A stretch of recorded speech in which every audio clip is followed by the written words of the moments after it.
দেখো বন্ধুরা, পটল ঢ্যাঁড়স একঘেয়ে হয়ে গেছে। ওই জন্যে আমি ঠিক করলাম তোমাদের সাথে আজকে মুখি কচু আর আলুর দম নিরামিষ শেয়ার করব। সেই জন্য আজকে আমি তোমাদেরকে মুখি কচু আর আলুর দমই শেয়ার করছি। এটা কিভাবে করব সেটি আমি তোমাদেরকে দেখাবো। নমস্কার বন্ধুরা, আমি মিতালির রান্নাঘরে আমার বন্ধুদের স্বাগত। আজকে আবার আমি একটি নতুন রেসিপি নিয়ে তোমাদের সামনে হাজির হয়েছি। যদি আমার চ্যানেলে কোনো নতুন বন্ধু হয়ে থাকো, চ্যানেলটিকে সাবস্ক্রাইব করে দিও, পাশে থাকা বেল বাটনটি ক্লিক করে দিও। তাহলে আমি যে নতুন রেসিপি আপডেট করব সবার আগে তোমাদের কাছে গিয়ে পৌঁছবে। পুরনো বন্ধুরাও কিন্তু আমার পাশে থেকো। দেখো বন্ধুরা, আমি কচু আর আলুর দমের জন্য আমি এখানে লম্বা লম্বা কচু নিয়েছি।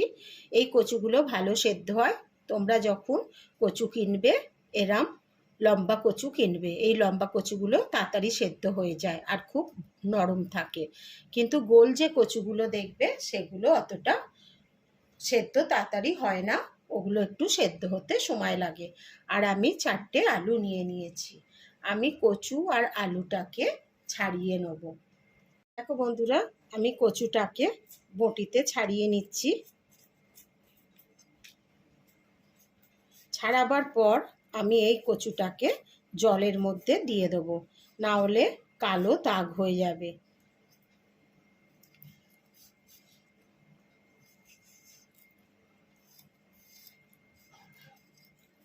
দেখো, আমি ঠিক এরমভাবে করে নিচ্ছি। দেখছো বন্ধুরা, আমি এরম দুটো করে নিচ্ছি। আমি সব কচুগুলোকেই এইভাবে কেটে নিচ্ছি। দেখো বন্ধুরা, আমি আলু আর কচুগুলো কেটে নিয়েছি। আলুগুলো এরমভাবে কেটে নিয়েছি দমের মতন। একটা আলুকে দুখানা করে নিয়েছি। আর কচুগুলোকেও এরকমভাবে কেটে নিয়েছি আর ধুয়ে পরিষ্কার করেও নিয়েছি। দেখো বন্ধুরা, আমি ওভেন জেলে কড়া বসিয়ে দিয়েছি। কড়াতে আমি সর্ষের তেল দিয়ে দিচ্ছি। তেলটা গরম হয়ে গেলে আমি আলু আর কচুটাকে ভেজে নেব। বন্ধুরা দেখো, তেলটা গরম হয়ে গেছে। আমি আগে আলুগুলোকে ছেড়ে দিচ্ছি। আলুগুলো আমি ভেজে দিচ্ছি।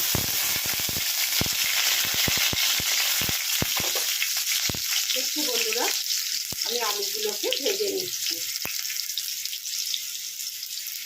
বন্ধুরা দেখো, আমি একটুখানি ছিটে ফোটা একটু হলুদ দিয়ে দিচ্ছি আলুর মধ্যে, তাহলে কালারটা দেখতে ভালো হবে। আর অল্প একটু নুন দিয়ে দিচ্ছি, তাহলে আলুর মধ্যে একটু নুনও ঢুকে যাবে। দিয়ে আমি ভেজে নিচ্ছি। একটু হলুদ গুঁড়ো দিয়ে দিলে আলুগুলো দেখতেও সুন্দর লাগবে।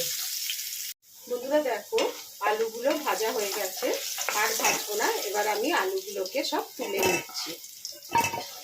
আলুগুলো আমি তুলে নিলাম। এবার আমি এর মধ্যে কচুগুলোকেও ছেড়ে দিচ্ছি।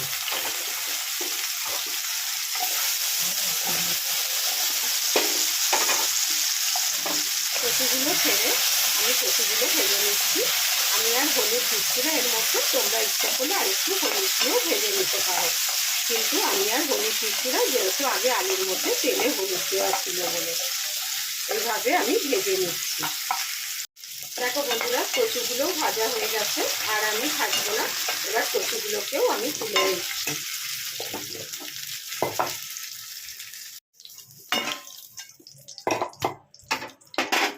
দেখো বন্ধুরা, আমি কড়ার মধ্যে এই তেলের মধ্যে যে তেলটা আছে, আমি কালো জিরে দিয়ে দিলাম, একটুখানি ফোড়ন আর দুটো শুকনো লঙ্কা দিয়ে দিলাম। দিয়ে আমি আগে ফোড়নটাকে একটু ভেজে নিচ্ছি। এবার বন্ধুরা দেখো, আমি এই তেলের মধ্যে ফোড়নটা আমার ভাজা হয়ে গেছে। অল্প একটু দেখো আমি হলুদ দিয়ে দিলাম, একটু কাশ্মীরি লঙ্কার গুঁড়ো দিয়ে দিচ্ছি, আর একটু দিয়ে দিচ্ছি কাশ্মীরি লঙ্কার গুঁড়ো। আর দেখো, আমি হাফ চামচ ধনের গুঁড়ো দিয়ে দিলাম, আর হাফ চামচ জিরের গুঁড়ো দিয়ে দিলাম। দেখো বন্ধুরা, আর অল্প করে আমি একটু ছিটে ফোটা একটু লঙ্কার গুঁড়ো দিয়ে দিলাম। তোমরা যেমন ঝাল খাবে সেরকম দেবে, আমি অল্প করেই দিলাম। দিয়ে আমি একটু মশলাটা এরম করে ভেজে নিচ্ছি। মশলাটা ভেজে নেওয়ার পর দেখো মশলাটা পুড়ে যাবে। আমার আঁচটা কমানোই আছে গ্যাসের। এবার আমি এর মধ্যে একটু অল্প করে জল দিয়ে দিচ্ছি, যাতে মশলাটা পুড়ে না যায়। বন্ধুরা দেখো, এর মধ্যে আমি এবার একটু আদা বেটে রেখেছিলাম, সেই আদাটাও দিয়ে দিলাম। আদাটা দিয়ে আমি একটু আগে মশলাটাকে ভালো করে কষে নিচ্ছি। আমি আর একটু জল দিয়ে দিচ্ছি, দিয়ে আগে মশলাটাকে ভালো করে আমি কষে নিচ্ছি। আদার গন্ধটা বেরিয়ে গেলে তারপরে এতে আমি আর যে উপকরণগুলো দেওয়ার সেগুলো দিয়ে দেবো।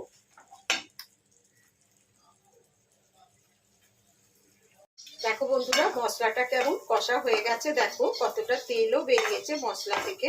এবার আমি 1 চামচ, বড় চামচের উঁচু উঁচু করে টক দই ফেটিয়ে রেখেছিলাম, সেটা দিয়ে দিলাম। দিয়ে আমি একটু কষে নিচ্ছি ভালো করে।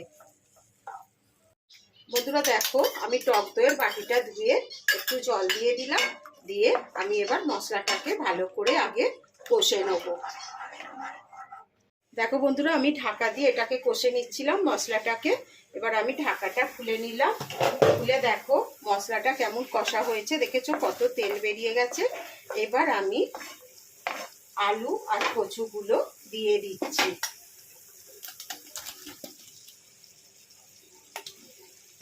দিয়ে আমি আগে একটু নাড়াচাড়া করে নিচ্ছি।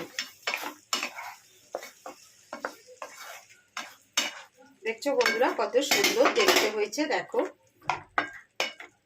কালারটা। এবার আমি এর মধ্যে অল্প একটু জল দিচ্ছি। জল দিয়ে আমি একটু কষতে দিচ্ছি আলু আর কচুটাকে।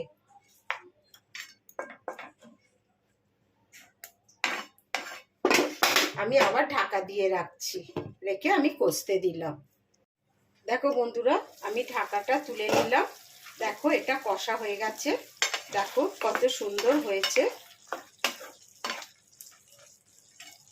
দেখেছো বন্ধুরা, দেখো।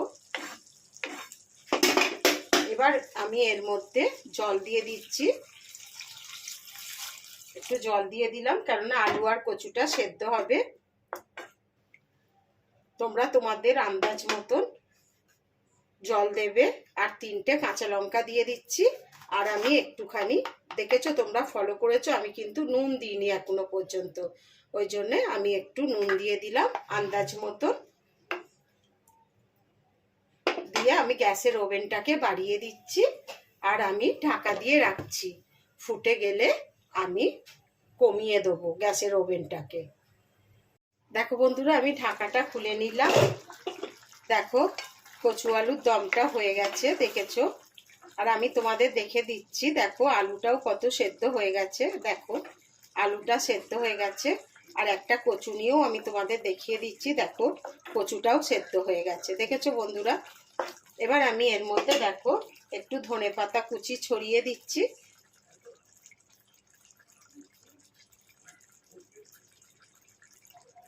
দেখো বন্ধুরা, আমি একটু চিনি দিয়ে দিলাম, কেন টক দই দিয়ে রান্না করেছি, তাহলে মিষ্টি মিষ্টি ঝাল ঝাল খেতে ভালো লাগবে আর টক টকও থাকবে, ওই জন্য আমি একটু চিনি দিয়ে দিলাম।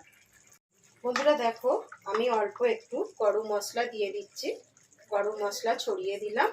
আর একটুখানি ঘি দিয়ে দিচ্ছি, কেননা নিরামিষ তরকারি একটু ঘি আর গরম মশলা দিলে খেতে ভালো হবে, ওই জন্য আমি একটু ঘি দিয়ে দিচ্ছি।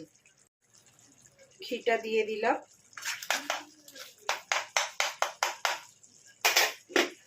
বন্ধুরা দেখলে আমি কিভাবে রান্না করলাম। বন্ধুরা তোমাদের যদি রেসিপিটি ভালো লেগে থাকে তাহলে লাইক শেয়ার কমেন্ট করতে যেন ভুলো না। অনেক অনেক শেয়ার করে দিও ফ্যামিলিদের মধ্যে আর বন্ধু বান্ধবদের মধ্যে। বন্ধুরা দেখো, আমি গ্যাসটা অফ করে দিয়েছি। এবার একটু ঠান্ডা হলে আমি সার্ভ করে দেখাবো। বন্ধুরা দেখো, মুখি কচু আর আলুর দম আমার তৈরি হয়ে গেছে, আমি তোমাদের সার্ভ করে দিয়েছি। এই তরকারি খেতে গরম ভাতের সাথে খুবই সুন্দর লাগে। যদি তোমাদের এই রেসিপিটি ভালো লাগে তাহলে আমার চ্যানেলটিকে সাবস্ক্রাইব করে দিও। আর তোমরা আমার পাশে থেকো, বেল বাটনটি ক্লিক করে দিও, তাহলে আমি যে নতুন নতুন রেসিপি আপডেট করব সবার আগে তোমাদের কাছে গিয়ে পৌঁছবে। তোমরা ভালো থেকো, সুস্থ থেকো। আমি আবার একটি নতুন রেসিপি নিয়ে তোমাদের সামনে হাজির হব। ধন্যবাদ।